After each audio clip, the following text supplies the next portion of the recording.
Hello, Lorenzo here and welcome to episode 24 of A Mission a Day. You might be wondering what we're doing out here in space, very far away from the sun. We are in fact back with our probe from mission 8. This is the probe that went on to explore the outer reaches of the solar system and is in fact on an escape trajectory. An escape trajectory, thank you. That's why it's so far from the sun. It's currently on its way escaping it and it will not be coming back. So you can see we have the electric charge. There are some solar panels on here. They are not generating a whole lot because they are so far away from it. Why are we here with the space probe? You might have noticed we are at 100,000 times time acceleration. You cannot easily do this on the planet. And we are doing this to advance time forward for our launch window to Duna. At the moment we are about 60 days away from it. We are waiting for a 400 and... oh god, I forgot. 430-ish. I'm going to go for 430 and then have a look how the planets are looking. I calculated it before starting the recording, but then while talking I forgot about that. So we're coming up on T plus 420 days. This is the mission elapsed time for this probe. The universe time, I checked it, we started at 3 years and 100 days and we're aiming for 3 years and 235 days. So let's slow time acceleration right back down, see if this probe can transmit some science back. It is still out here, we haven't forgotten about it.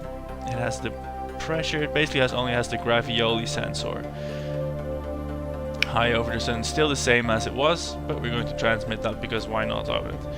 Immediately drains the power, which only recharges very slowly, as you might imagine.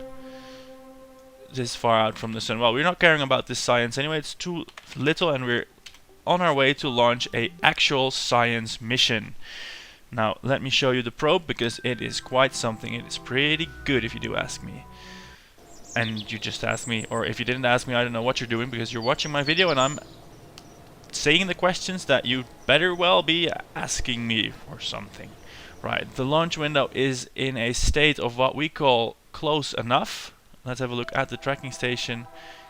Year 3, day 215. No, that's not quite close enough. We need 20 more days on that. So we're going to fly mission number 8 for a while more, for 20 more days, which translates to roughly 20 seconds at 100,000 times time acceleration. We're going to go for a T plus 450 days. Then we're going to stop at 47. So if we have a few botched launches or we need some time in orbit to get the alignment correct, we have plenty of time for that and we'll make our optimal launch window. So here we go, back to the Space Center, and where I'm itching to show you my Mars Duna. I almost called it Mars. I could have been confused with all the Mars launches going on. ISRO, the Indian space program, just launched theirs at the 5th of November. It's slated to leave Earth to go to the Red Planet the 1st of December, I think. It raised its orbit in a series of orbit-raising maneuvers near the perigee, and MAVEN is currently on its way as well. So every 2 years, around September, November, there's always a flurry of Mars missions because that's when the real-life launch window comes along. Fortunately, in Kerbal Space Program, we have time acceleration and we only have to wait minutes instead of years and months. So look at that, we have Duna cheap. No crew because this is completely unmanned, and we are going to move to the launch pad. This mission, there's nothing for it in the mission controller except that Duna has a mission in there made by J Cheetah that we have to, for that mission we have to put a rover there. Ooh, this did not go well. This did not go well. I have no idea what happened here. We are going to the vehicle assembly building to see if we cannot fix that. Things like this I'm not going to deduct from my cash because it's just too ridiculous. If you make something and it blows up on the launch pad, well, I mean, this looks totally reasonable if you ask me. So I'm going to try doubling the amount of launch clamps there. Maybe that should work. And then I can show you the rocket here, of course. Look, it's tall, it has wings, it has a booster stage, a small trans-Duna injection stage, a TDI stage, not the Volkswagen one. And then here we have the probe with the full science suite, the materials bay, the sensors and the mystery goo, some solar panels and of course the Kethane scanner. Cost of this craft 53,000, easily affordable with our bankroll of 300,000, and hopefully this will give us many science points. So here we go onto the launch pad with Oh, we get recycling now. I'm going to have a look at that mission controller update. Perhaps for some money we can research recycling, and that would let us recoup some money for stages that are falling back to the planet. So the extra launch clamps are stabilizing the rocket. It's more like a missile than a rocket, so we're going to launch on a fairly steep ascent trajectory because any sort of maneuvering I'm not quite confident in. Here we go, launching into orbit, and as long as nothing hilarious happens, see you there.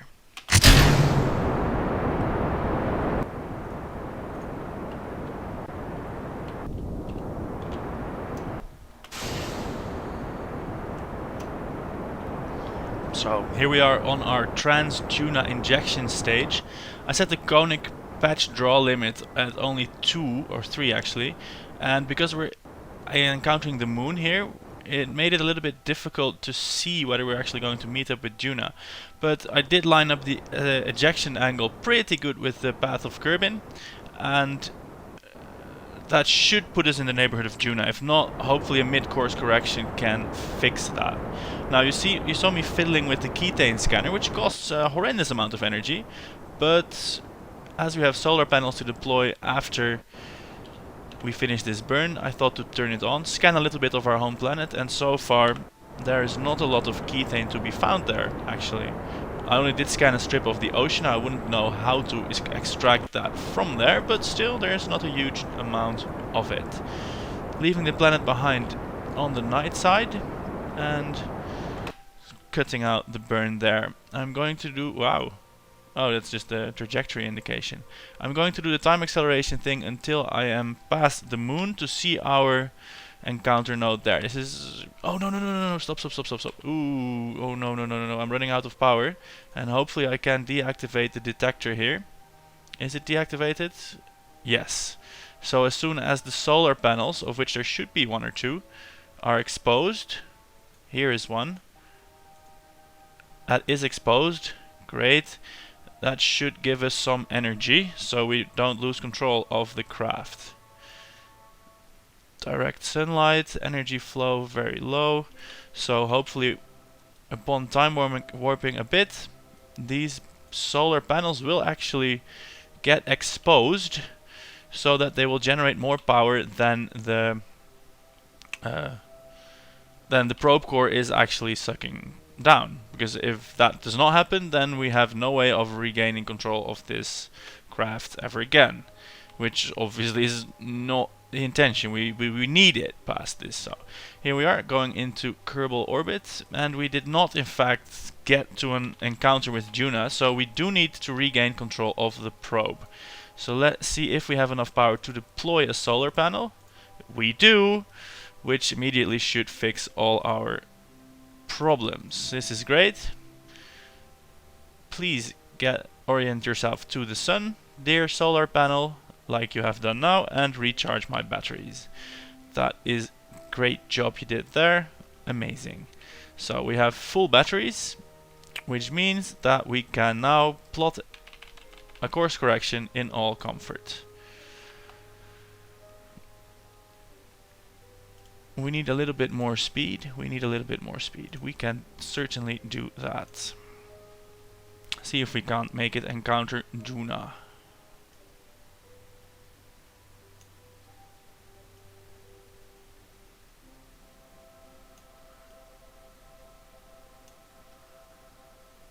And now I wonder why it won't let me properly encounter the planet. If we go a lot faster, then it doesn't do it.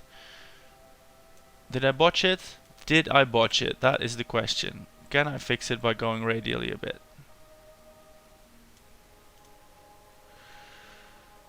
I may have botched it. Or I just have to go the other way, which is also possible. No. Anyway, I will continue this in a second part. You will see me in a bit. I'm going to quit the video now and fix this. So I managed to do a maneuver node. Look at that. If we perform this burn, we are going to get a Duna encounter. So doing that now. 300 delta V, 300 meters per second more. a bit more than I had expected, but then that was the moon mucking up our trajectory analysis. Maybe it braked us down a little bit. Maybe it slowed us down a little bit. Right. There we are. The burn is done. Now we just have to delete the maneuver node and see if we actually did it. Yes, we did. 14,000 kilometers periapsis. Now, I'm going to cut there because we can't just straight time warp, because we have a vol launch window coming up and we do have enough money for that. So you'll probably see that tomorrow. For now, I'll see you in Duna orbit. Welcome back to the Duna Explorer, well, the Duna Cheap as it's called, because this mission wasn't very expensive, it was a cheap one. In the meantime, while the probe was cruising to this ascending node point, or is it descending node? The descending node, to do a final course correction, we have launched a vol probe. You will see all about that tomorrow. Because of the coinciding launch windows, there is a bit of time hinkly-jinkery going on with cutting back and forth, and we'll see the whole Duna mission today and the whole vol mission tomorrow. So now we're doing our course correction to fine-tune our encounter with Duna. Here we go. Let's see how that turned out. We're about halfway there, and we have an encounter with a periapsis of 11,000 kilometers.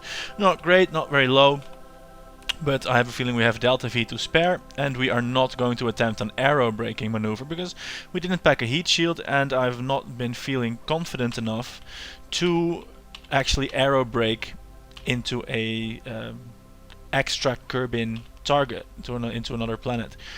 Because of this deadly re-entry plugin, the risk is quite high. Look, there goes the vol probe that we will see all about tomorrow.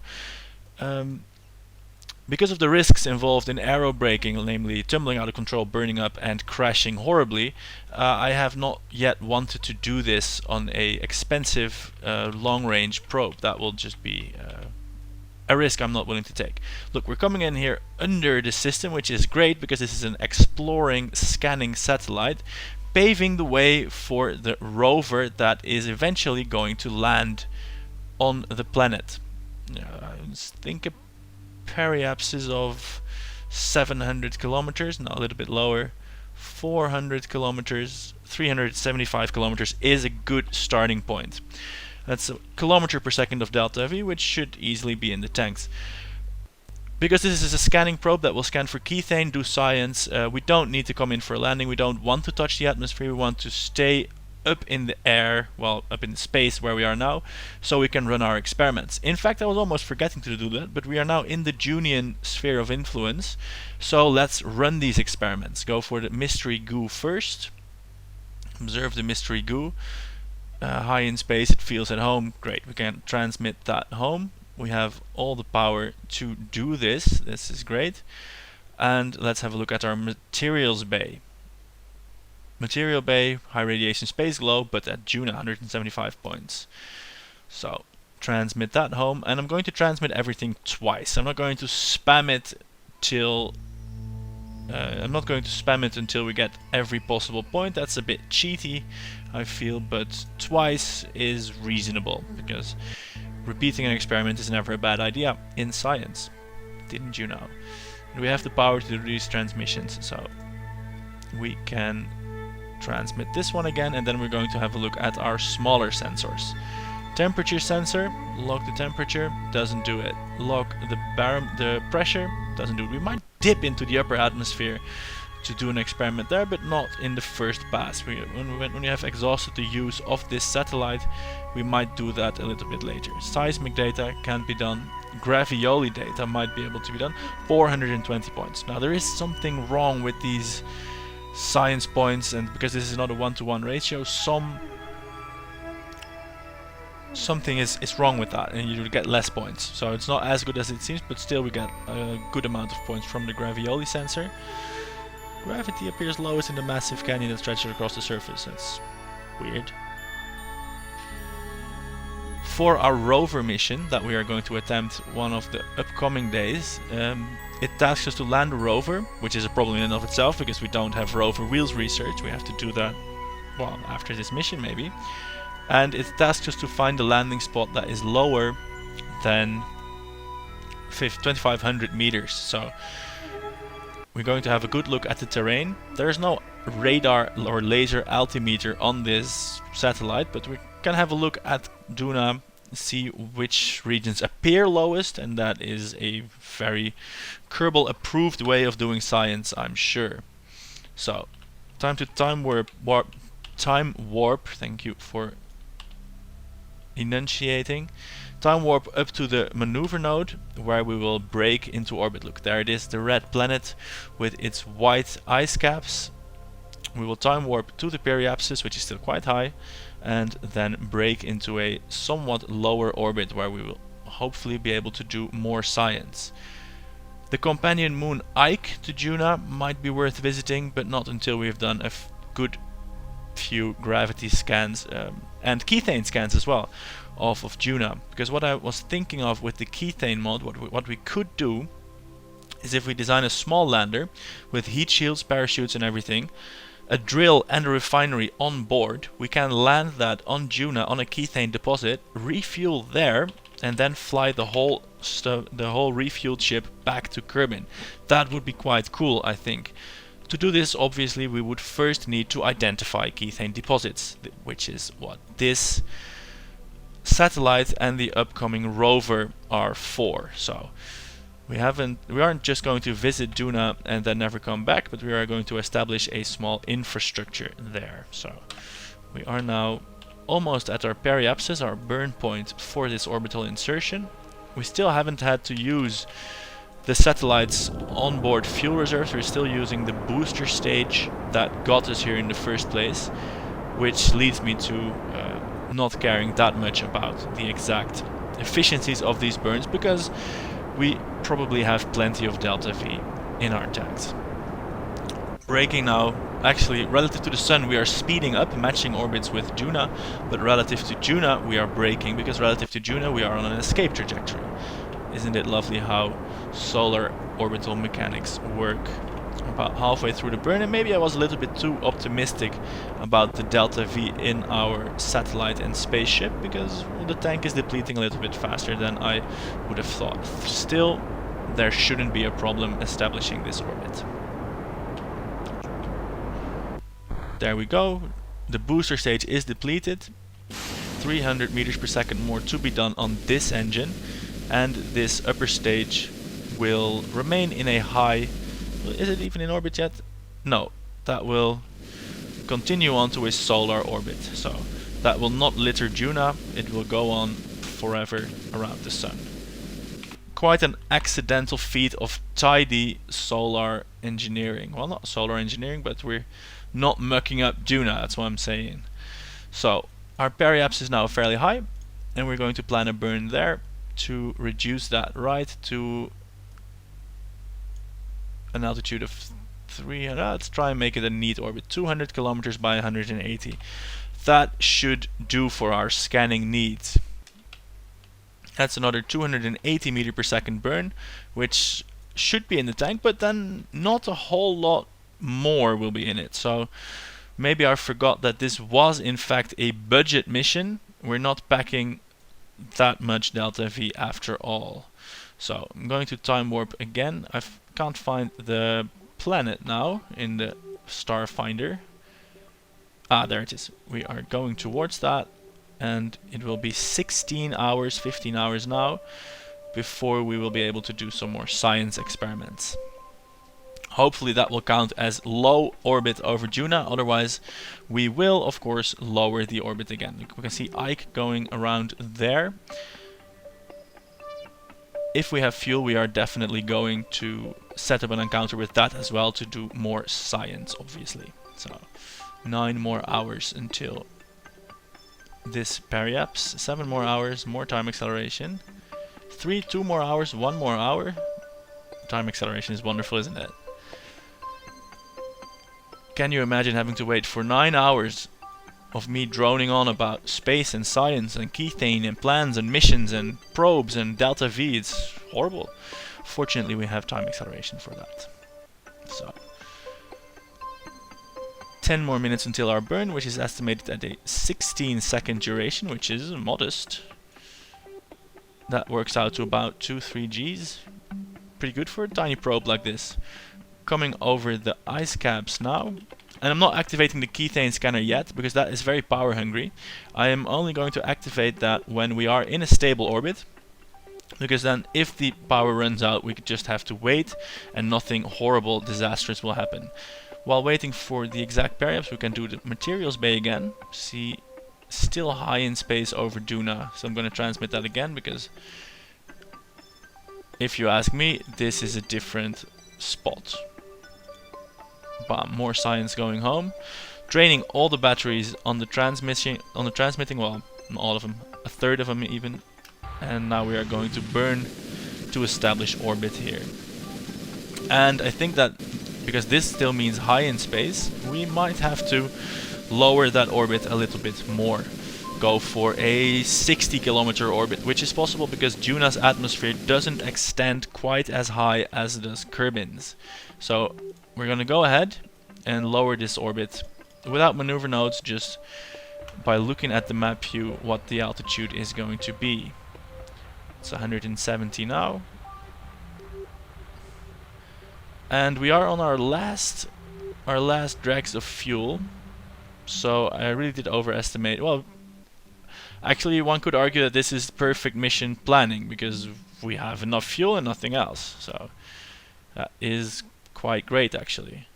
59-kilometer orbit by 187. I'm going to leave it like that, because if I spend the fuel now to circularize, then the fuel will be gone. And if I leave it like this, I can go back from low in space to high in space, and I have the option of at some point sampling Duna's atmosphere. That will of course mean crashing the satellite, which I'm not ready to do yet, but it is a good option to have.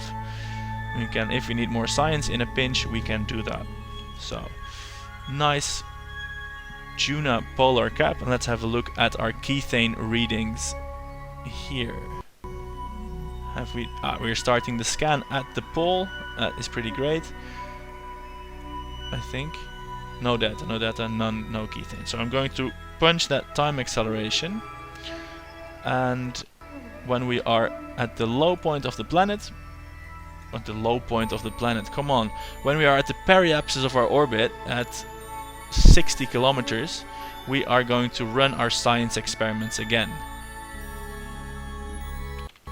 Well, look at that. The Kethane scanner is very capable of draining the power, even though the solar panels are exposed to the sun. So I'm going to shut that off now, deactivate the detector, so that our batteries can charge for the transmission. The good news is we did find some Kethane. Kethane, 200,000 Kethanes. All of it is 200,416.3. I don't know why that's exactly the same. Maybe it's a set amount that is possible in a hexagon, but I don't know these things. What I have learned is that these detectors need a huge amount of power, and that 2 tiny solar panels, at least at Duna's altitude over the sun, are not enough. So our subsequent probes should carry more. More. So going to time warp until this periapsis, rerun the science experiments, and then I'm going to time accelerate a lot of Kethane scanning. So let's have a look at our science payload here. The materials bay, and I'm hoping that this now counts as while in space near Duna. Great. This counts as new science. So we can do these twice again. The goo takes on a red sheen. It looks very much like the planet below. So it's chameleon goo. That's great. That's great.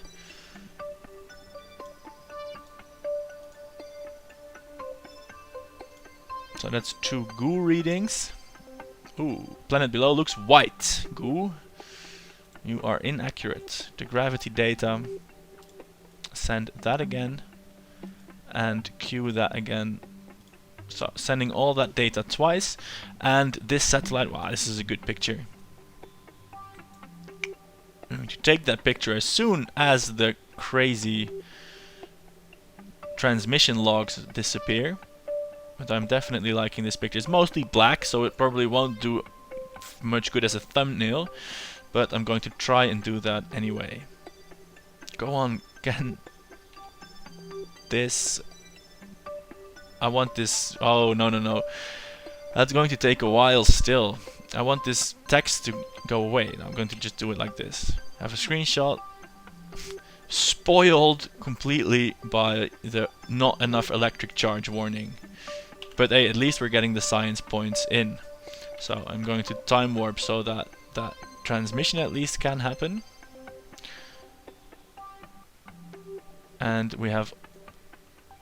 Are we go? Oh, we are almost going in a solar eclipse, or a slight eclipse maybe.